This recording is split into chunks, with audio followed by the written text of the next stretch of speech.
اعوذ باللہ من الشیطان الرجیم بسم اللہ الرحمن الرحیم ان اللہ وملائکتہ یصلون علی النبی یا ایہا الذین آمنوا صلوا علیہ وسلموا تسلیما اللہم صلی علی سیدنا و نبینا و شفیعنا و مولانا محمد وعلی آل محمد وبارک وسلم۔ محترم خواتین و حضرات، السلام علیکم۔ پیام صبح کے ساتھ ایک بار پھر حاضر میں ہوں آپ کا میزبان انیق احمد۔ آج پیام صبح میں ہم اپنے معزز علماء سے جس موضوع پر بات کروائیں گے وہ موضوع ہے نوجوانوں کی ذمہ داریاں۔ خواتین و حضرات، ہمارا دین مکمل دین، ہمارا دین نوجوانوں پر ذمہ داریاں کیسی عائد کرتا ہے، کون کون سی عائد کرتا ہے، نوجوانوں کو کس انداز سے دیکھنا چاہ رہا ہے۔ اللہ فرماتا ہے کہ 7 افراد جو اللہ کے عرش کے سائے میں ہوں گے، اس میں ایک صالح نوجوان ہوگا۔ خواتین و حضرات، بہترین اور باقوت جو طبقہ ہوتا ہے، جو بڑے خواب رکھتا ہے اپنی آنکھوں میں اور وہ خواب تعبیر سے ہمکنار کرنا چاہتا ہے، وہ نوجوان ہی ہوتے ہیں۔ سرکار دو عالم صلی اللہ علیہ وآلہ وسلم نے نوجوانوں کی تربیت کس کس انداز میں فرمائی، اور پھر سرکار دو عالم صلی اللہ علیہ وآلہ وسلم کی اپنی جوانی، اسے بھی ہم گفتگو میں لائیں گے۔ حضرت موسیٰ علیہ السلام کا ساتھ دے رہے ہیں نوجوان۔ حضرت یوسف علیہ السلام، اللہ اکبر اللہ اکبر، کس کس طرح اور کیسے کیسی آزمائشیں آئیں اور کیسے کیسے مراحل آئے، اور حضرت یوسف علیہ السلام کس کس طرح ان آزمائشوں پہ پورا اترے۔ خواتین و حضرات، در جوانی توبہ کردن شیوہ پیغمبری کہا جاتا ہے۔ ہم اپنے معزز علماء سے جاننا چاہیں گے کہ وہ ہمیں یہ بھی تعلیم کریں کہ نوجوانوں کی رہنمائی اور ان کی تربیت کی ذمہ داری کس کے ہاتھ میں ہوتی ہے۔ کسی بھی ملک کا مستقبل دیکھنا ہو تو اس ملک کے نوجوانوں کو دیکھ لیا جائے، کیونکہ آج کے جو نوجوان وہی ہمارا کل کا مستقبل ہیں۔ ہم کیا صحیح خطوط پہ جا رہے ہیں؟ ٹو ڈوز کے حوالے سے کچھ بات کروائیں گے کہ کرنے کے کام کیا ہیں، کہیں ہم سے کچھ کوتاہیاں ہو رہی ہیں، اور یہاں ہم بات کریں گے کہ نوجوان وہ لڑکا ہو یا لڑکی ہو۔ خواتین و حضرات، ہمارا نوجوان، مسلمان نوجوان، ایک جو بیٹی ہوتی ہے ہماری اور ایک جو بہن ہوتی ہے ایک نوجوان، اس کا کیا رول ہونا چاہیے۔ ایک بہن حضرت عمر فاروق رضی اللہ تعالی عنہ کی، اللہ اکبر، جو کیا کرتی ہیں، جو عمر بن خطاب کو فاروق اعظم بنا دیتی ہیں۔ اللہ اکبر، وہ سورہ طہ کی آیات پڑھ کے سناتی ہیں۔ تو بہن کا ایک کام ہوتا ہے۔ کیا مسلمان جو بہنیں ہیں ان کے علم میں یہ بات ہے کہ دین ان پر بھی کچھ ذمہ داریاں عائد کرتا ہے؟ جو ہماری نوجوان بیٹی ہے اس پر بھی دین کچھ ذمہ داری عائد کرتا ہے؟ بہت ساری باتیں اس ذیل میں آئیں گی۔ کراچی میں تشریف فرما ہیں ہمارے ملک کے ممتاز عالم دین، ممتاز مفسر قرآن، تشریف لائے ہیں سرگودا سے ہماری دعوت پر محترم مولانا الیاس گھمن صاحب۔ مولانا، آپ کو خوش آمدید کہتا ہوں۔ خواتین و حضرات، بڑا جانا مانا نام ہمارے ملک کا، پیام صبح میں تشریف لاتے ہیں اور ہمیشہ ہم مولانا سے سیکھتے ہیں۔ اور خواتین و حضرات، اسلام آباد میں تشریف فرما ہیں استاد الاساتذہ محترم ڈاکٹر حبیب الرحمن عاصم صاحب۔ ڈاکٹر صاحب، بڑا ممنون آپ تشریف لائے۔ ڈاکٹر صاحب پڑھاتے ہیں انٹرنیشنل اسلامک یونیورسٹی میں، پروفیسر ہیں، تفسیر قرآن، عربی ادب، حدیث، آپ کے بڑے بڑے موضوعات ہیں۔ خواتین و حضرات، دونوں معزز مہمانوں کو خوش آمدید کہتا ہوا پروگرام کا آغاز کرنا چاہوں گا اللہ تعالیٰ کے بابرکت نام سے۔ سورہ کہف آیت نمبر 10۔ اعوذ باللہ من الشیطان الرجیم، بسم اللہ الرحمن الرحیم۔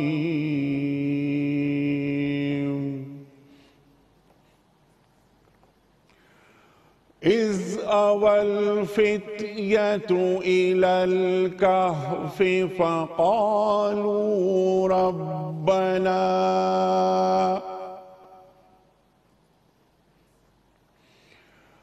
فقالوا ربنا آتنا من لدنك رحمة وهيئ لنا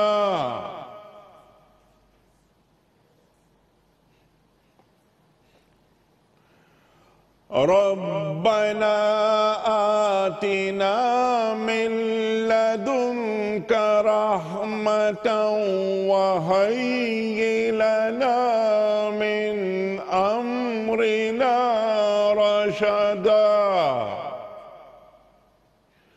صدق اللہ العظیم۔ پھر وہ چند نوجوان غار میں پناہ گزین ہوئے اور انہوں نے کہا کہ اے پروردگار ہم کو اپنی رحمت خاص سے نواز اور ہمارا معاملہ درست کر دے۔ صدق اللہ العظیم۔ خواتین و حضرات، محترم ڈاکٹر حبیب الرحمان عاصم صاحب کی خدمت میں آج کے پروگرام کے حوالے سے پہلا سوال رکھنے سے قبل کل کے پوچھے گئے سوال کا درست جواب اور آج کا سوال، کل کا سوال یہ تھا کہ حضرت امیر حمزہ رضی اللہ تعالی عنہ کس جنگ میں شہید ہوئے تھے؟ درست جواب جنگ احد میں۔ آج کا سوال نوٹ فرما لیجئے، وہ کون سے نبی تھے جن کی قوم کے کچھ لوگوں کو اللہ تعالیٰ نے مارنے کے بعد دوبارہ زندہ کر دیا تھا؟ حضرت موسیٰ علیہ السلام یا سرکار دو عالم صلی اللہ علیہ وآلہ وسلم یا حضرت یوسف علیہ السلام؟ جو درست جواب آپ سمجھتے ہوں روانہ فرمائیے۔ ہمارے فون نمبرز ہیں 009221343000980۔ ہمارا دوسرا فون نمبر ہے 0092234527009۔ ہمارا ای میل ایڈریس ps@duniatv.tv، ہمارا SMS کا نمبر 3031۔ اور خواتین و حضرات، اگر آپ واٹس ایپ کرنا چاہیں اپنا درست جواب یا کوئی سوال رکھنا چاہیں اپنے معزز علماء کے لیے تو ہمارا واٹس ایپ کا نمبر ہے 009232182509194۔ قبلہ ڈاکٹر حبیب الرحمان عاصم صاحب ارشاد فرمائیے کہ نوجوانوں کی ذمہ داریاں دین کیا عائد کرتا ہے؟ بسم اللہ۔ بسم اللہ الرحمن الرحیم۔ انیق بھائی، ہم سب قرآن مجید کے طالب علم ہیں، نبی محترم صلی اللہ علیہ وسلم کی تعلیمات کے طلبگار ہیں اور اس کی تلاش میں رہتے ہیں، اپنے لیے بھی اور دوسروں کے لیے بھی روشنی کا ذریعہ بننے کی کوشش کرتے ہیں۔ اللہ تعالیٰ سے دعا ہے کہ جو لفظ ہماری زبان سے نکلے، جو خیال ہمارے دل میں آئے اور جو بات ہم کہیں، جو کردار ہماری طرف سے آئے وہ بالکل درست ہو اور اسی دعا کے عین مطابق ہو کہ جو آج کی آیت میں آپ نے اصحاب کہف کے حوالے سے پیش کی ہے کہ وہ اپنے اللہ سے یہ دعا کرتے ہیں کہ اللہ ہمیں اپنی رحمت سے نواز اور ہمارے معاملات کو درست کر دے جس معاملے میں بھی وہ مبتلا تھے۔ جس آیت کا آپ نے انتخاب کیا، کیا خوبصورت جو ہے وہ اس میں پیغام ہے کہ یہ نوجوان تھے اور حق کی تلاش میں تھے۔ جب حق ان کے سامنے آشکار ہو گیا اور حقیقت کو انہوں نے پہچان لیا تو پھر اس پر ثابت قدم ہو گئے۔ یہ وہ عمر کا مرحلہ ہوتا ہے کہ جب تلاش اور جستجو انسان کرتا ہے، اگرچہ اس کا آغاز بچپن ہی میں ہو جاتا ہے، لیکن اس مرحلے میں پوری توانائی اور پوری صلاحیتیں اپنے عروج اور اپنے جوبن پہ ہوتی ہیں۔ یہی وجہ ہے کہ جب نوجوان اس عمر میں حقیقت کو تلاش کرنے کے لیے کوئی سفر اختیار کرتے ہیں، کوئی طریقہ اختیار کرتے ہیں، کوئی راستہ چنتے ہیں تو پوری دیانت کے ساتھ اور پوری قوت اور توانائی کے ساتھ وہ اس کے پیچھے لگ جاتے ہیں، اور پھر ایک بڑی تعداد ایسی ہے کہ کسی نہ کسی طریقے سے اپنی منزل مقصود کو پہنچ ہی جاتے ہیں۔ یہی وجہ ہے کہ ہمیں انبیاء کی تاریخ پر جب بھی نظر دوڑانے کا موقع ملتا ہے تو اللہ رب العزت نے نبوت کا اعزاز یا تو کسی کو بچپن میں عطا کر دیا اور یا پھر کم از کم جوانی میں یہ نبوت کا اعزاز ضرور عطا کیا ہے، تاکہ بچپن سے لے کر جوانی تک یا جوانی سے لے کر اپنی زندگی کے آخری مراحل تک جو بھی وہ اس صحیح راستے کو جاننے کے بعد عمل کرے تو وہ پوری قوت اور توانائی کے ساتھ کرے اور اس میں وہ ثابت قدمی اختیار کرے۔ اس بنا پر جوانوں کو اپنے لیے بھی، اپنی قوم اور اپنی ملت کے لیے بھی جو کردار ادا کرنا ہوتا ہے وہ سب سے زیادہ شان و شوکت والا، سب سے زیادہ کارآمد اور سب سے زیادہ مفید ہوا کرتا ہے۔ سبحان اللہ۔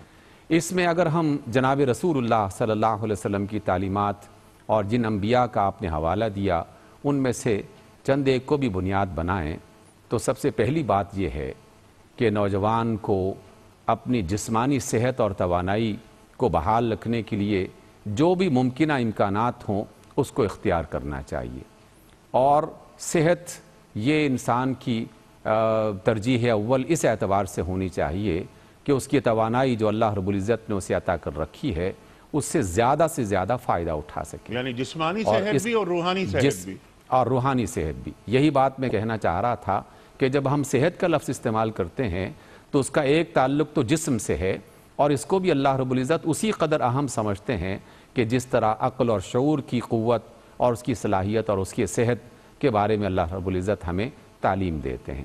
یہی وجہ ہے کہ جناب رسول اللہ صلی اللہ علیہ وسلم خود بھی اور اپنے ساتھیوں کو بھی ایسی تعلیم دیتے ہیں کہ جس میں فجر کے وقت بیدار ہونا اور صبح سویرے اپنے رزق کی تلاش میں آگے بڑھنا، پھر جدوجہد اور محنت کا یہ عمل اختیار کرنا، اور پھر جو صحت کے بنیادی تقاضے ہیں ان کو پورا کرنے کے لیے کبھی وضو، کبھی غسل، کبھی مسواک، کبھی اچھی غذا، کبھی صفائی ستھرائی، ان تمام چیزوں کو جناب رسول اللہ صلی اللہ علیہ وسلم نے اختیار کیا۔ انیق بھائی، میں یہ بات اس وجہ سے کہہ رہا ہوں کہ جس وقت میں ہم یہ بات کر رہے ہیں اس وقت ہمارے جوانوں کی ایک بڑی غالب اکثریت، اور جس ملک سے یہ بات ہم کر رہے ہیں اس ملک میں تو خصوصی طور پر جوانوں کی ایک غالب اکثریت اس حوالے سے یا تو بے بہرا ہو چکی ہے یا اس کی طرف توجہ نہیں دے رہی۔ ٹھیک، کتنی بڑی تعداد ہے کہ فجر کے بعد اور فجر کے دیر تک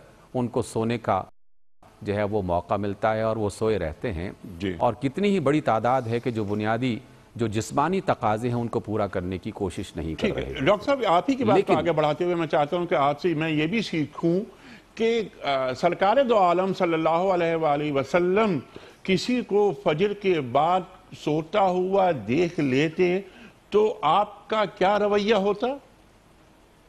جناب رسول اللہ صلی اللہ علیہ وسلم نے فجر کے بعد سونے کو ناپسند فرمایا، اور بعض درجات میں یہ مکروہات میں آتا ہے، اور بعض لوگوں نے تو اس میں انہی کیفیات کو محسوس کرتے ہوئے اسے نحوست قرار دیا ہے، اس وجہ سے کہ وہ توانائیاں جو اللہ رب العزت نے پوری فضا میں اس وقت بکھیری ہوتی ہیں، آکسیجن کی شکل میں، سورج کی ان ابتدائی شعاؤں کی شکل میں، پرندوں کی روشنی کے اور ان کے آوازوں کی صورت میں، ہر پتا، ہر پودا، ہر پھول اس وقت پوری قوت کے ساتھ مسکرا رہا ہوتا ہے، اور ہر ایک انسان کو دعوت دے رہا ہوتا ہے کہ آؤ اللہ تعالیٰ کی جلوہ گریاں اور اللہ تعالیٰ کی نعمتیں کس قدر اس وقت جوبن پہ ہیں اور تم ان سے استفادہ کرو۔ لیکن جو لوگ سو رہے ہوتے ہیں یقیناً وہ اتنی بڑی نعمت سے محروم ہو جاتے ہیں کہ جس کا اگر کوئی شخص بیان کرنا چاہے تو در حقیقت وہ بیان نہ کر پائے۔ اس لیے جو صحت ہے، جو جوانی ہے، اس کو اللہ کے رسول صلی اللہ علیہ وسلم نے ایک بہت بڑی نعمت قرار دیا، اور آپ کے مستند روایات میں یہ جملہ ہمیں ملتا ہے کہ جوانی کو غنیمت سمجھو بڑھاپے کے آنے سے پہلے پہلے۔ اور جوانی کو غنیمت سمجھنے کا مطلب یہی ہے کہ جو اللہ نے قوت، توانائی، صلاحیت دے رکھی ہے اس کو بھرپور طریقے سے فائدہ اٹھاؤ اور اس کو استعمال کرو۔ اس کے ساتھ دوسرا حصہ جو آپ نے اشارہ بھی کیا اور میں بھی اسی کی طرف آنا چاہ رہا تھا کہ جسے ہم شعور اور روحانی صحت کہتے ہیں، اس کا تعلق تو حق کی تلاش ہے اور سچائی کی جستجو ہے، علم کی تلاش ہے، حکمت کی تلاش ہے۔ اس وجہ سے اپنے تصورات کو درست کرنے کے لیے نوجوانوں کو یہ کردار ادا کرنا چاہیے کہ وہ شک اور گمان کی زندگی سے نکل کر یقین اور ایمان کی زندگی میں اگر آنا چاہتے ہیں تو اپنے شعور اور اپنی عقل کو صحیح طور پر استعمال کرتے ہوئے جہاں سے روشنی انہیں مل رہی ہے اس روشنی کی جستجو کریں، اس کی تلاش کریں۔ سبحان اللہ۔ ڈاکٹر صاحب اسی بات کو آگے لے کے چلیں گے، بڑی بہت اہم گفتگو، بلکہ ایک ایک نقطہ آپ کا انتہائی قیمتی، آپ نے جو بات کی پھر صبح یعنی سحر خیزی کی بات، اور اِنَّا قرآن الفجر کانا مشہودا، اس سے بھی ہم اس کو جوڑ سکتے ہیں۔ مسجد کے ساتھ ایک پارک بھی ہونا چاہیے تاکہ نوجوان خاص طور پہ ہمارے وہاں جائیں اور اپنی صحت کا خیال رکھیں۔ ایک ضعیف مومن کے مقابلے میں ایک قوی مومن دین کو مطلوب ہے۔ اللہ اکبر، اللہ اکبر۔ ڈاکٹر صاحب فرمائیے مولانا کہ اس تعلق سے کہ جو ڈاکٹر صاحب بات فرما رہے تھے روحانی تربیت کے حوالے سے کہ جہاں سے شعور کی روشنی ملے اس طرف جانا چاہیے، روحانی بالیدگی کے لیے ایک ذمہ داری مسلمان نوجوان پر شاید ہمارا دین یہ بھی عائد کرتا ہے کہ وہ اپنی عمر کا بہترین حصہ دین کو دے۔ ارشاد۔ الحمدللہ وحدہ لا شریک لہ والصلاة والسلام علی من لا نبی بعدہ۔ نوجوان کے حوالے سے بنیادی طور پر دو باتیں سمجھنا اور سمجھانا ضروری ہے۔ پہلی بات ہے نوجوان کی تربیت، دوسری بات ہے نوجوان سے ڈیمانڈ اور تقاضے۔ جیسی تربیت ہوگی اسی کے مطابق نوجوان اپنی جوانی گزارے گا۔ رسول اکرم صلی اللہ علیہ وسلم کی تعلیمات اور اس سے قبل اگر ہم قرآن مجید کا مطالعہ کریں تو انبیاء علیہ السلام کی اور دیگر اولیاء کی جو قرآن کریم میں تعلیمات موجود ہیں اس میں یہ ہے کہ پہلے اپنے بچے کو آپ تربیت ٹھیک دیں۔ جسمانی طور پہ ٹھیک رکھنا چاہتے ہیں تو اس کی غذا کا خیال کریں، اس کے ماحول کا خیال کریں اور اس کی جسم کی تربیت کا بطور خاص خیال کریں۔ زیادہ مثالیں تو میں نہیں دیتا، ایک مثال جو ہمارے لیے سب سے اہم ہے وہ ہے سرکار دو عالم صلی اللہ علیہ وسلم۔ مکہ مکرمہ میں پیدا ہوئے ہیں، دنیا کے سب سے بڑے معزز خاندان قریش کے گھر میں پیدا ہوئے ہیں۔ اس کے باوجود چونکہ مکہ شہر تھا اور شہر کی زبانوں میں کچھ آمیزش ہوتی ہے اور خوراک بس اوقات خالص نہیں ملتی، تو سرکار دو عالم صلی اللہ علیہ وسلم کا بھی بچپن کا سفر پیدائش کے بعد ایک دیہات کا ہوا ہے۔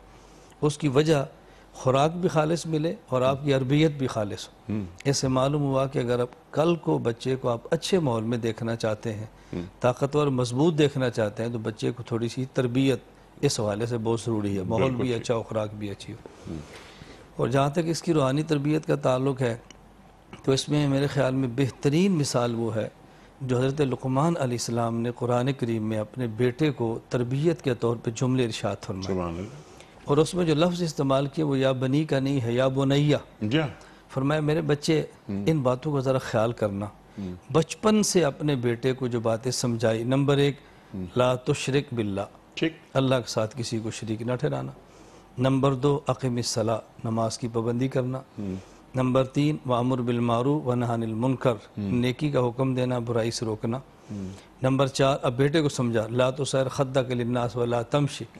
ایک تو یوں تو نے اس طرح نہیں ہونا کہ ایک تھپڑ مارے پھر منہ پیش کر دے، ایسے بھی نہیں ہونا، اور تو نے کسی پر چڑھائی بھی نہیں کرنی، دونوں اعتدال صرف زندگی کو تو نے گزارنا ہے۔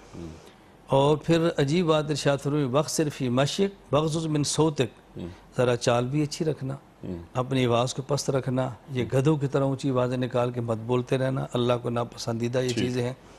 میں یہ دو باتیں اس لیے عرض کر رہا ہوں، اب ہمیں سرکار دو عالم صلی اللہ علیہ وسلم کا بچپن بتا رہا ہے کہ جسم کی تربیت بھی ضروری ہے، لقمان علیہ السلام کی نصیحتیں بتا رہی ہیں کہ بچے کی تربیت اس حوالے سے بھی ضروری ہے۔ حضرت لقمان علیہ السلام بیٹے کو یہ بھی فرما رہے ہیں کہ وَاصْبِرْ عَلَىٰ مَا أَصَابَكَ، ارشاد۔ اور یہ اتنا ایک بنیادی تربیت کا جز ہے کہ جو جوانی میں بطور خاص بندے کو پیش آتا ہے، اس کی وجہ ہے کہ بچپن میں آدمی برداشت کر لیتا ہے کہ اس کے پاس طاقت نہیں ہے، بڑھاپے میں برداشت کرتا ہے، کچھ مسائل ہیں، جوانی میں انسان برداشت نہیں کرتا۔ اس کو سمجھایا وَاصْبِرْ عَلَىٰ مَا أَصَابَكَ، بیٹا اگر تکلیف آ جائے، مصیبت آ جائے، مزاج کے خلاف کوئی چیز آ جائے، کچھ ایسے معاملات آئیں تو برداشت کرنا سیکھو۔ اور اگر نوجوان نسل کو برداشت کرنا سکھا دیا جائے پھر فرقہ واریت بھی ختم ہے، دہشت گردی بھی ختم ہے، لسانیت قومیت کی جنگ بھی ختم ہے، اور والدین اور معاشرے کے حقوق کی ادائیگی بھی ہوتی ہے اگر برداشت کرنا ہے۔ برداشت، تحمل اور دین کا جو صحیح مفہوم ہے وہ اندر اتر رہا ہے، اور ہمارے جو گھر ٹوٹتے ہیں وہ عدم برداشت ہیں۔ عدم برداشت، کبھی شوہر نہیں برداشت کر رہا، کبھی بیوی نہیں برداشت کر رہی، اس سے غلط فہمیاں پیدا ہو رہی ہیں اور خاندان ٹوٹ جاتے ہیں۔ اور اگر یہ قوت برداشت کا مادہ پیدا ہو جائے، اور اگر آپ اس کو دوسری حدیث پاک سے سمجھ لیں ساتھ ملا کر کہ رسول اکرم صلی اللہ علیہ وسلم ارشاد فرماتے ہیں کہ پہلوان وہ نہیں ہے جو کسی کو بچھاڑ دے، پہلوان وہ ہے جو غصے کی حالت میں اپنے غصے پر کنٹرول کرے، اس کا نام پہلوان تو جوانی کا کام ہے، بڑھاپے کا کام تو نہیں ہے۔ تو اس سے معلوم ہوا کہ نوجوان کو تربیت اگر بچپن میں دیں گے تو کل کو ٹھیک ہوگا، بچپن میں تربیت نہیں ہوگی کل کو نقصان کیا ہوگا۔ اس پر میرا خیال ہے ایک واقعہ کافی ہے۔ امیر المومنین عمر رضی اللہ تعالیٰ عنہ آپ کے دربار میں ایک والد اپنے بچے کو لے کر حاضر ہوئے اور کہا یہ میرا بیٹا ہے، میری بات نہیں مانتا، میری خدمت نہیں کرتا۔ حضرت عمر رضی اللہ تعالیٰ عنہ کا مزاج مبارک تھا، آپ کے والد صاحب ٹھیک کہتے ہیں؟ جی ٹھیک ہے۔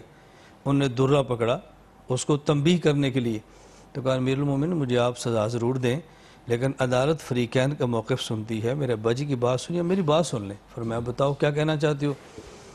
اس نے کہا کہ میرے ذمے کچھ ذمہ داریاں ہیں کہ میں باپ کی خدمت کروں، اطاعت کروں، لیکن سوال یہ کچھ میرے حق باپ پر بھی ہے؟ فرمایا ہے۔ تو انہوں نے کہا امیر المومنین میرا پہلا حق یہ تھا میرے ابا جان نیک عورت سے شادی کرتے تاکہ میری ماں نیک ہوتی۔ میرے والد نے پوچھے ذرا اس چیز کا خیال کیا ہے؟ نمبر 2 میرا حق یہ تھا کہ جب میں پیدا ہوا میرے ابا جی میرا نام اچھا رکھتے، میرے والد نے نام رکھا ہے جول، عربی زبان میں جول کہتے ہیں گٹر کے گندے کیڑے کو، اور حدیث پاک میں کہ نام کے انسان کی ذات پہ اثر پڑتا ہے۔ نمبر 3 میرا حق یہ تھا کہ میرا باپ مجھے دین کی تعلیم دیتا۔ پوچھو دی ہے؟ کہا نہیں۔ جب یہ 3 سوالات کیے تو والد نے کہا جی میرے بیٹے کی بات بالکل بجا ہے، میں نے اچھی عورت کا انتخاب نہیں کیا جو کل کو اچھی ماں بنتی، میں نے بیوی تو سمجھی لیکن بیٹے کی ماں کے طور پر انتخاب نہیں کر سکا، میں نے نام بھی اچھا نہیں رکھا، میں نے تربیت بھی نہیں کی۔ تو تم نے فرمایا کہ بابا جی پہلے اولاد کے حق ادا کرو، پہلے اولاد سے حقوق کے مطالبے کرو۔ تو میں سمجھتا ہوں کہ ہمارا المیہ یہ ہے ہم نوجوان نسل سے اچھے نتائج کی توقع رکھتے ہیں لیکن بچپن میں اچھی تربیت کا خیال نہیں رکھتے۔ بالکل، سبحان اللہ سبحان اللہ۔ یہ بنیادی بات یہ ہے کہ تربیت اور نوجوان کی ذمہ داریاں بہترین تربیت کے بعد اس کے کاندھوں پر آتی ہیں۔ اب تربیت اس کی کن خطوط پر ہو اور کون کرے؟ والدین، ہمارے اساتذہ، ہمارے علماء، ہمارے دانشور، ہمارا میڈیا، بہت سارے اس میں جزیات ہیں نکل کر سامنے آئیں گی، لیکن میں یہ چاہ رہا ہوں کہ ذرا سی گفتگو ہو جائے بنیادی موضوعات پر۔ سرکار دو عالم صلی اللہ علیہ وآلہ وسلم کی جوانی، آپ نے اپنی جوانی میں جو آپ کی مصروفیات رہیں اور کس کس طرح آپ کی تربیت ہوئی اور کن افراد نے آپ کی تربیت کی، ڈاکٹر صاحب میں چاہتا ہوں ذرا اس پر کچھ گفتگو ہو۔ کچھ انبیاء کا ذکر گفتگو میں آیا، حضرت یوسف علیہ السلام کا ذکر آیا گفتگو میں، اس کے ساتھ ساتھ ہم دیکھتے ہیں اب یہ خواتین کی بھی بات آتی ہے کہ ہماری جو نوجوان لڑکیاں، حضرت موسیٰ علیہ السلام جب مدین پہنچ رہے ہیں اور مدین پہنچنے کے بعد جب آپ کنویں کے پاس بیٹھے ہوئے ہیں، وہ لڑکیاں آتی ہیں پانی بھرنے کے لیے لیکن انہیں پانی بھرنے نہیں دیا جاتا، ان کے ساتھ بے ایمانی ہوتی ہے، تو وہ دور کھڑی ہوئی ہوتی ہیں، جب لوگ نکلیں گے تو ہم پانی بھریں گے۔ تو موسیٰ علیہ السلام ایک مفلسی کے عالم میں بیٹھے ہیں اور آپ ایک دعا مانگ رہے ہیں، رب انی لما انزلتا الیہ من خیر فقیر، اللہ اکبر اللہ اکبر۔ اور آپ گھر جاتے ہیں، حیا، شرم، وہاں پر الفاظ بھی قرآن کریم میں حیا کے تعلق سے آئے، تو یہ حیا، شرم، اس کا آپس میں کیا تعلق ہے اور انبیاء کی جوانی کس انداز سے گزرتی ہے، خاص طور پر رسول کریم صلی اللہ علیہ وآلہ وسلم کے حوالے سے ہم بات آپ سے سننا چاہیں گے۔ بسم اللہ۔ دیکھیے انیق بھائی، ہم نے جو ابتدا میں بات کی اور پھر آپ نے اور مولانا نے اس کو آگے بڑھایا کہ جب ہم تربیت کی بات کرتے ہیں یا نوجوانوں کی ذمہ داریوں کے حوالے سے بات کرتے ہیں تو جناب رسول اللہ صلی اللہ علیہ وسلم کی زندگی جو اعلان نبوت سے پہلے کی تھی، جوانی کی وہ زندگی، اس میں پھر وہی بات دہرانا پڑتی ہے کہ شعور کو پختہ کرنا اور حق کی تلاش کرنا جناب رسول اللہ صلی اللہ علیہ وسلم کے مشاغل میں سے سب سے بڑا مشغلہ یہی ہوا کرتا تھا کہ غور و فکر کرنا، سوچنا اور یہ سوالات اپنے اندر پیدا کرتے رہنا اور اس کے بارے میں غور کرنا کہ میں کیا ہوں، مجھے کیوں بھیجا گیا ہے، میرا مقصد زندگی کیا ہے، یہ کائنات کیا ہے، اس کا تخلیق کرنے والا کون ہے۔ انیق بھائی، یہ جو سوالات ہیں یہ وہ بنیادی سوالات ہیں جن کی بنا پر شعور کسی ایمان اور یقین کی منزل پہ پہنچتا ہے۔ اسی کی بنا پر آپ صلی اللہ علیہ وسلم نے غار حرا کا سفر کیا، اسی کے لیے وہاں تنہائی میں بیٹھ کر غور و فکر کی عبادت میں آپ مصروف رہے، اور یہی وجہ ہے کہ اللہ کے رسول صلی اللہ علیہ وسلم نے جوانی کی اس عبادت کو ہمیں منتقل کیا کہ تم نے غور کرنا ہے۔ یہ تین اہم ترین سوال ہم اپنے نوجوانوں کے ذہنوں میں جب تک نہیں ڈالیں گے کہ ہر شخص کو یہ سوچنا چاہیے کہ وہ کون ہے، وہ زمین پہ کیوں آیا ہے، اس کا مقصد زندگی کیا ہے، یہ کائنات کیا ہے، اس کائنات کے اسرار کیا ہیں، اس کائنات میں اللہ تعالیٰ کی حکمتیں کیا ہیں، اور رب کائنات اور رب ذات جو ہے اس کا تعارف۔ یہ تین تعارف جو ہیں، اپنی ذات کا تعارف، کائنات کا تعارف اور رب کائنات کا تعارف، یہ در حقیقت شعور کی وہ کیفیت ہے جس میں نوجوانوں کو اور خود اپنے آپ کو جب تک نہیں ڈالا جائے گا، باقی تمام چیزیں اس کے پیچھے رہ جائیں گی۔ آپ دیکھیے، میں بھی جانتا ہوں، آپ بھی جانتے ہیں، بچپن سے لے کر طالب علم کے یونیورسٹی تک پہنچنے اور یونیورسٹی سے بعض اوقات فارغ ہونے تک جب یہ سوال کیا جاتا ہے کہ ہاں بھی مستقبل میں آپ کو کیا کرنا ہے اور آپ یہ تعلیم کیوں حاصل کر رہے ہیں، ایک غالب اکثریت نوجوانوں کی ایک رٹا رٹایا جواب دیتی ہے کہ ڈاکٹر بننا ہے، انجینئر بننا ہے، فلاں بننا ہے، فلاں بننا ہے، پیسے کمانے ہیں، اور روٹی کمانے کا ایک صاف ستھرا سا یا ایک اچھا اگر وسیلہ مل جائے تو مقصد تعلیم اور یہ تمام تر کوشش کا ایک ہی ذہن میں رہتا ہے کہ مجھے یہ کرنا ہے۔ کسی بچے کے ذہن میں یہ بات ڈالنا، یہ ان کی تربیت کا پہلا حصہ ہے جنہیں جناب رسول اللہ صلی اللہ علیہ وسلم نے اختیار کیا اور ہمیں پھر اس بات کی تعلیم دی۔ اس لیے والدین کی ذمہ داری، جیسے مولانا فرما رہے تھے کہ والدین کی ذمہ داری یہ بنتی ہے کہ وہ بچوں کے اندر یہ سوالات مسلسل کسی نہ کسی طریقے سے اٹھاتے رہیں۔ پھر آپ صلی اللہ علیہ وسلم نے دیکھیے اسی جوانی میں باقاعدہ جد و جہد اور عمل شروع کیا تجارت کی شکل میں، اور اس اچھی تجارت میں جو آپ علیہ السلام کا کردار تھا، وہ کردار اس قدر عظیم الشان اور اس قدر پسندیدہ تھا کہ جن کے ہاں تجارت کر رہے تھے اسی خاتون نے جناب رسول اللہ صلی اللہ علیہ وسلم کے اس اچھے کردار کو بنیاد بنا کر انہیں اپنا رفیق حیات بنانے کا فیصلہ کر لیا۔ اس موقع پر آپ کی جو دیانت ہے، آپ کی جو مشقت اور محنت ہے، اور آپ کا جو اس میں کام میں جو اخلاص ہے، یہ بھی ظاہر ہوتا ہے۔ یہ نوجوانوں کو کہ سخت محنت اور سخت جد و جہد کرنے کا جذبہ پیدا کیا جائے، یہ بھی نوجوانی ہی میں انسانوں کو سکھایا جاتا ہے۔ جو لوگ ابتدائی عمر میں سخت جان فشانی اور محنت کرنے کی عادت ڈال لیتے ہیں، یہ عادت پھر ان کی زندگی کے آخری حصے تک جاری رہتی ہے۔ لیکن لمبی تان کے سو لینا اور گھنٹوں کسی ایسی مجلس میں گپوں میں اپنا وقت ضائع کر دینا، یا پھر ایسے مشاغل میں کارٹون دیکھنے میں، ڈرامے دیکھنے میں گھنٹوں صرف کر دینا، یہ ہمارے نوجوانوں کو مختلف طریقوں سے جو ان چیزوں کی طرف لگایا گیا، اس میں بذات خود کئی ان کے ساتھ زیادتیاں ہو رہی ہیں۔ شعور کی منزل متعین نہیں کی جا رہی، وقت کے ضائع کرنے کی وجہ سے ان کی صلاحیتیں ختم ہو رہی ہیں، اور جو کام انہیں اس عمر میں سیکھنے چاہیے وہ اس سے محروم رہتے ہیں۔ اس لیے نبی محترم صلی اللہ علیہ وسلم نے جس شعور کو تلاش کرنے اور جستجو کرنے کی کوشش کی، ہمیں نوجوانوں کو وہ شعور عطا کرنا چاہیے، اور جس دیانت اور مشقت کو آپ علیہ السلام نے اختیار کیا وہ نوجوانوں کو بتانا چاہیے۔ ایک اور بات جو ہمیں جناب رسول اللہ صلی اللہ علیہ وسلم ہی کی طرف سے ملتی ہے، اور وہ یہ ہے کہ لوگوں کو یہ نہ بتایا جائے کہ جناب یہ کام کرو گے تو تمہیں اتنی تنخواہ مل جائے گی، یہ کام کرو گے تو یہ فائدہ مل جائے گا۔ لوگوں کو کسی اعلیٰ ترین مقصد کے لیے محنت کرنے پر آمادہ کیا جائے۔ آپ کا فرمان گرامی ہے کہ ان اللہ یحب العبد المحترف، جو نت نئی چیزوں کے بارے میں سوچتا ہے اور جو نئے نئے کام کرنے کے بارے میں سوچتا ہے، اور کوئی ایسی مثال چھوڑ کے جانا چاہتا ہے کہ جس کو واقعی لوگ یاد رکھیں کہ یہ فلاں کی ایجاد یا فلاں کا کام یا فلاں نے اس کی بنیاد رکھی تھی، یہ والا جو جذبہ ہے وہ انسان کی صلاحیتوں کو پروان چڑھاتا ہے۔ جبکہ ایک بڑی تعداد ہمارے تعلیمی اداروں میں اور ہمارے گھروں میں پلنے والے جوانوں اور بچوں کی یہ ہے کہ وہ ایک میڈیوکر کی زندگی بسر کرنا چاہتے ہیں، کیونکہ بڑا مقصد ان کے سامنے رکھا ہی نہیں جاتا۔ یہ کہا جاتا ہے کہ بس یہ کرنا ہے اور بات ختم۔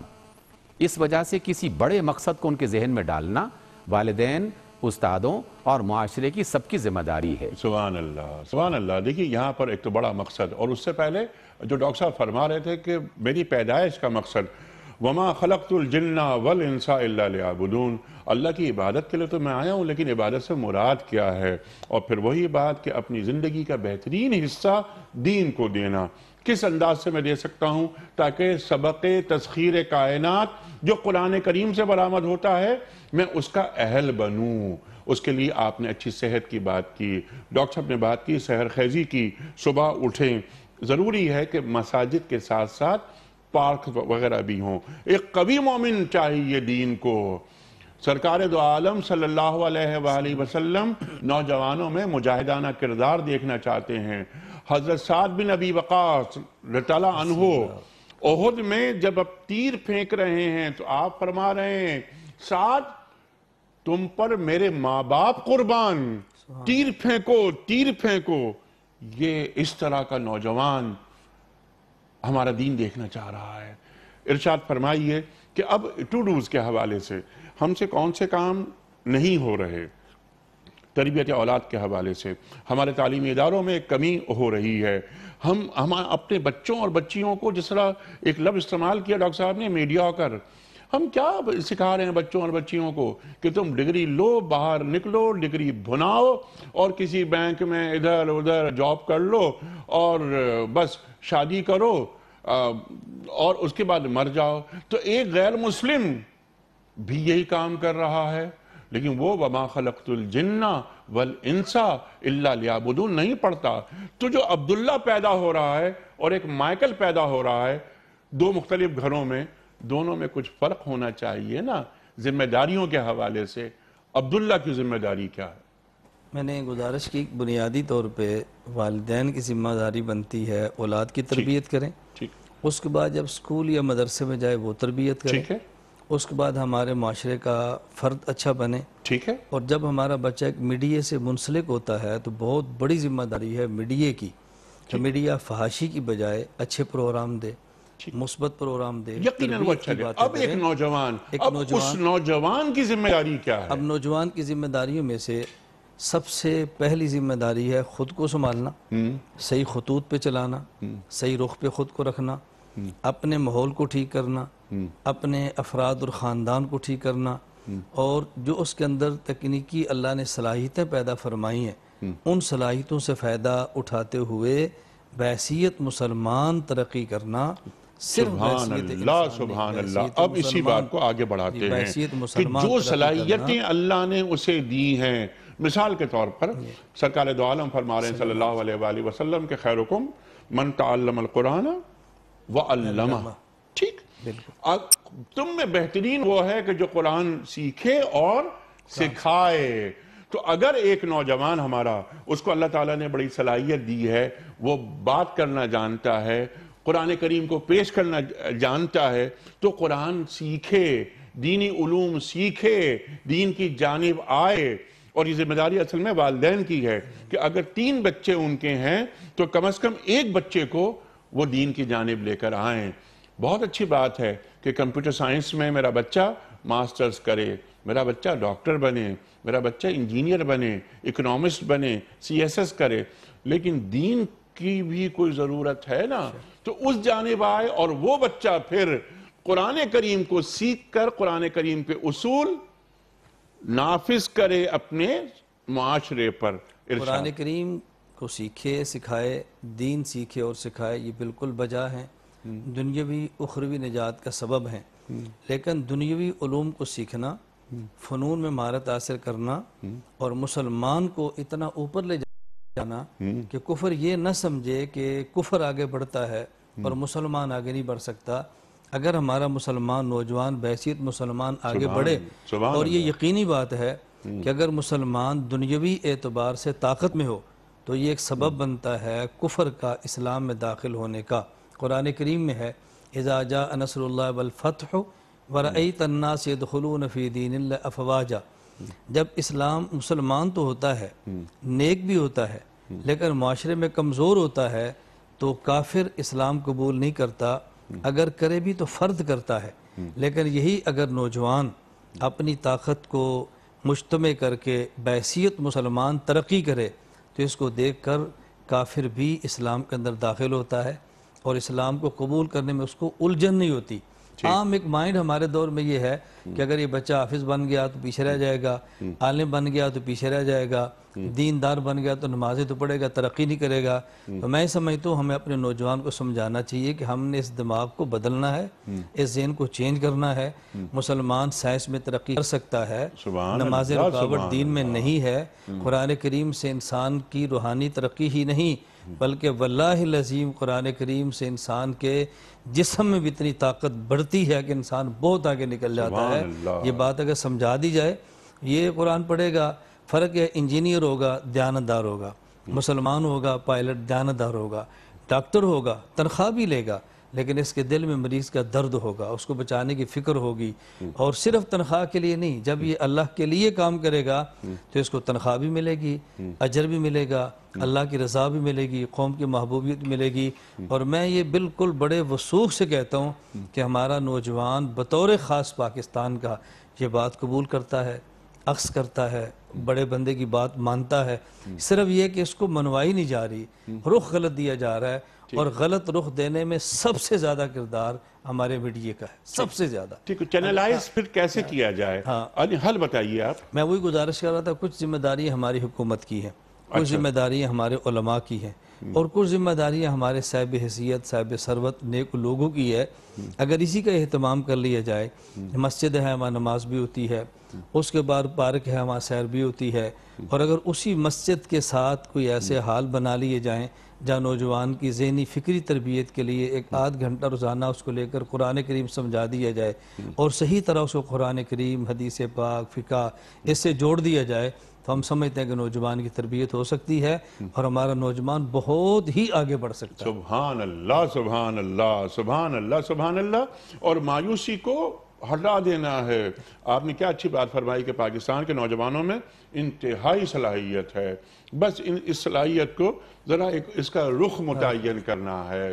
ڈاکٹر صاحب، اب بہت ساری باتیں یہاں پر ہو گئی، ٹو ڈوز کے حوالے سے کچھ بات، لیکن ابھی تک ہم نے صرف بات کی نوجوانوں کی، اور جو ذہن میں بات آئی وہ اب تک آئی کہ ہمارے نوجوان لڑکے، ہماری جو سوسائٹی کا جو بہت بڑا حصہ ہے وہ خواتین پر مشتمل ہے، تو ہماری ایک مسلمان بیٹی، ہماری ایک مسلمان بہن جو ایک نوجوان ہے، اس کا بھی ایک کردار ہمارا دین متعین کرتا ہے۔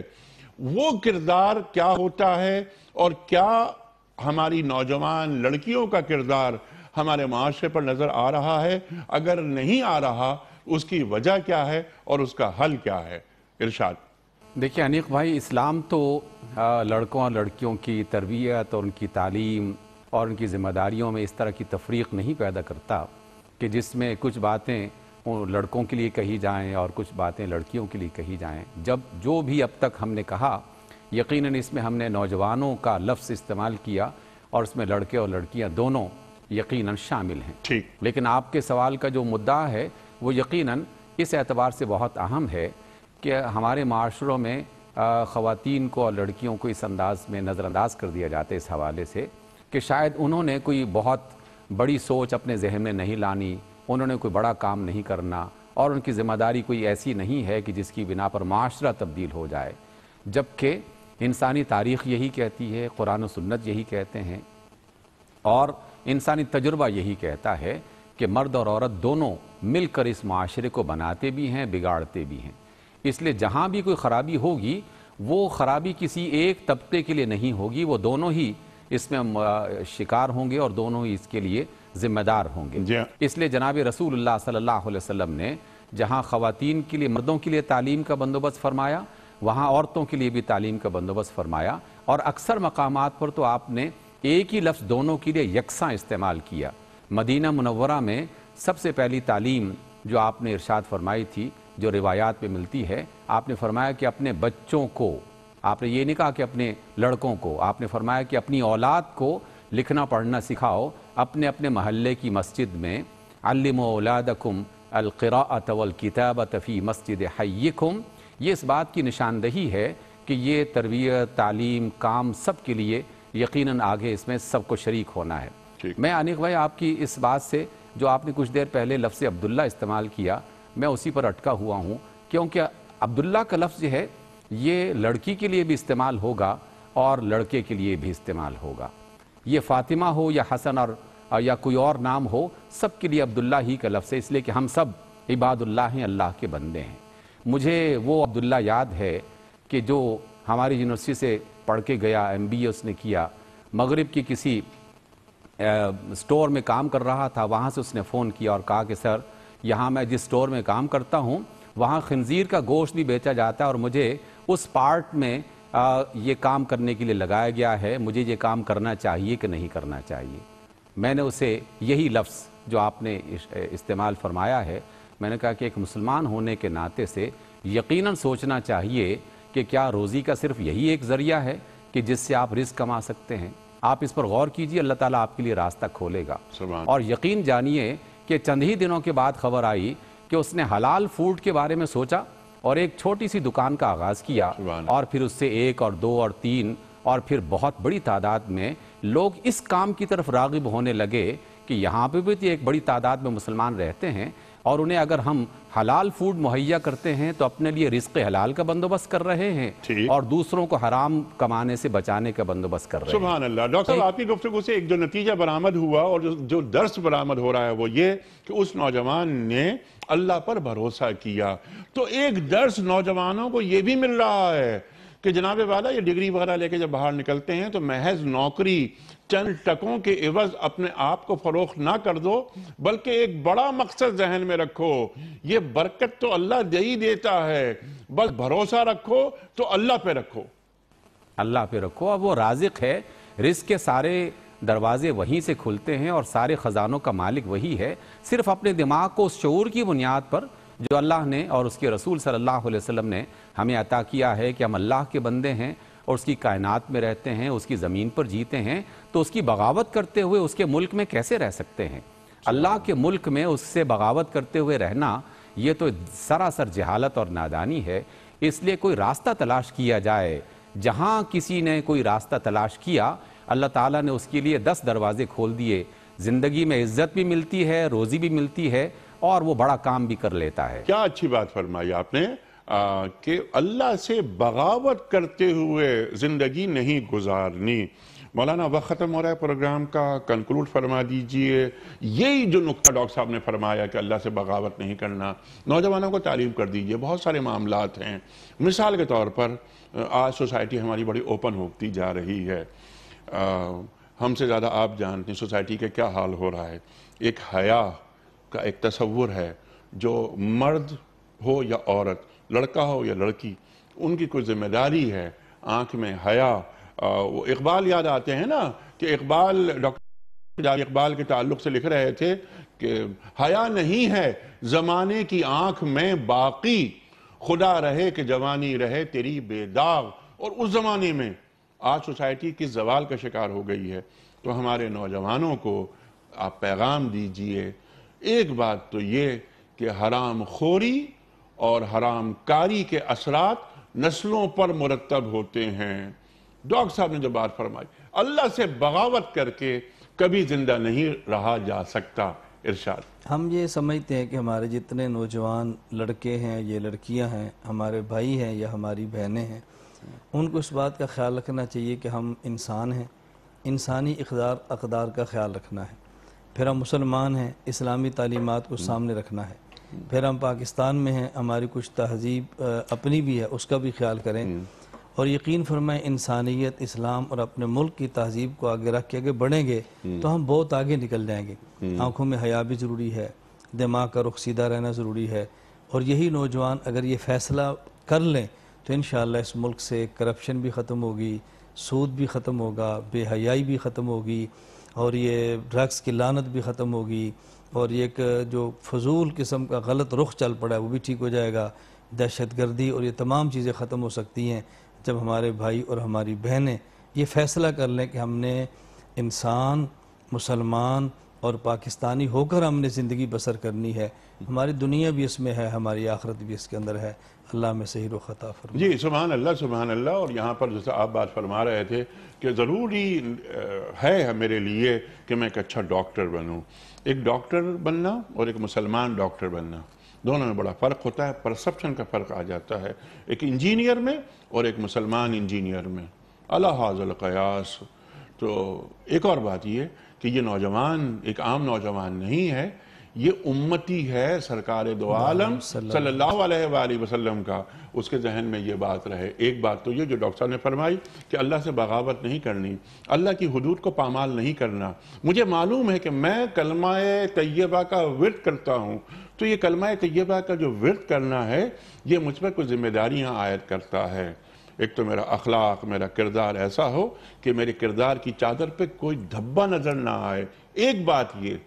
دوسری بات یہ کہ میرا کام یہ ہے کہ میں اللہ کی زمین پر اللہ کے نظام کو نافذ کروں، یہ ذمہ داری میرا دین مجھ پر عائد کرتا ہے، اور بہترین عمل یہ ہے کہ اپنے کردار کے ذریعے دین کا نمائندہ بن جائے۔ ایک نوجوان دین کو ایسا ہی مطلوب ہے۔ ٹھیک ہے مولانا؟ الحمدللہ، بہت شکریہ آپ دونوں حضرات کا۔ خواتین حضرات، وقت یہاں مکمل ہوا ہمارے آج کے پروگرام کا کوئز۔ کل کا سوال یہ تھا کہ حضرت امیر حمزہ رضی اللہ تعالی عنہ کس جنگ میں شہید ہوئے؟ درست جواب جنگ احد میں۔ آج کا سوال نوٹ فرما لیجئے، وہ کون سے نبی تھے جن کی قوم کے کچھ لوگوں کو اللہ تعالیٰ نے مارنے کے بعد دوبارہ زندہ کر دیا تھا؟ حضرت موسیٰ علیہ السلام، یا سرکار دو عالم صلی اللہ علیہ وآلہ وسلم، یا حضرت یوسف علیہ السلام؟ جو درست جواب آپ سمجھتے ہوں روانہ فرمائیے۔ ہمارے فون نمبرز ہیں 00922 1343 00980۔ ہمارا دوسرا فون نمبر ہے 00922 1345 27009۔ ہمارا ای میل ایڈریس ps@duniatv.tv۔ ہمارا SMS کا نمبر 3031۔ اور خواتین و حضرات، اگر آپ واٹس ایپ کرنا چاہیں اپنا کوئی سوال علماء کی خدمت میں رکھیں گے ہم، وہ بھی آپ واٹس ایپ کر سکتے ہیں، اور پوچھا گیا جو سوال ہے اس کا درست جواب آپ روانہ فرمانا چاہیں واٹس ایپ کے ذریعے تو آپ روانہ فرمائیے۔ ہمارا واٹس ایپ کا نمبر اسکرین پر آ رہا ہے، نوٹ فرما لیجئے 0092 321 825 0194۔ اور یہ وقت ہے قرآن اندازی کا۔ سرکار ایک پرچی نکال کر آپ اعلان فرمائیں گے کہ آج کے ونر کون ہیں؟ جناب سیف اللہ سرگودا۔ ارے سبحان اللہ سبحان اللہ، سیف اللہ سرگودا سے مولانا کا شہر سرگودا، اور وہیں کی پرچی نکل کر آئی ہے۔ یہ من جانب اللہ ایسا ہوا۔ سیف اللہ صاحب آپ کو بہت مبارک ہو، آپ کی خدمت میں کوئی اس کا صحیح جواب بتانے کے صلے میں دنیا ٹی وی کی جانب سے دینی کتب پر مشتمل گفٹ ہیمپر آپ کے گھر روانہ کیا جا رہا ہے۔ آپ کو بہت مبارک ہو۔ اختتام ہوتا ہے پیام صبح کا روزانہ ایک قول پر، اور وہ قول ہوتا ہے صاحب نہج البلاغہ امیر المومنین حضرت علی مرتضیٰ کرم اللہ وجہہ کا۔ آپ فرماتے ہیں کہ علم بغیر عمل ایسا ہے جیسا کہ درخت بے پھل۔ علم بغیر عمل ایسا ہے جیسا کہ درخت بے پھل۔ سبحان اللہ سبحان اللہ۔ کل تک کے لیے اپنے میزبان انیق احمد کو اجازت، خدا حافظ۔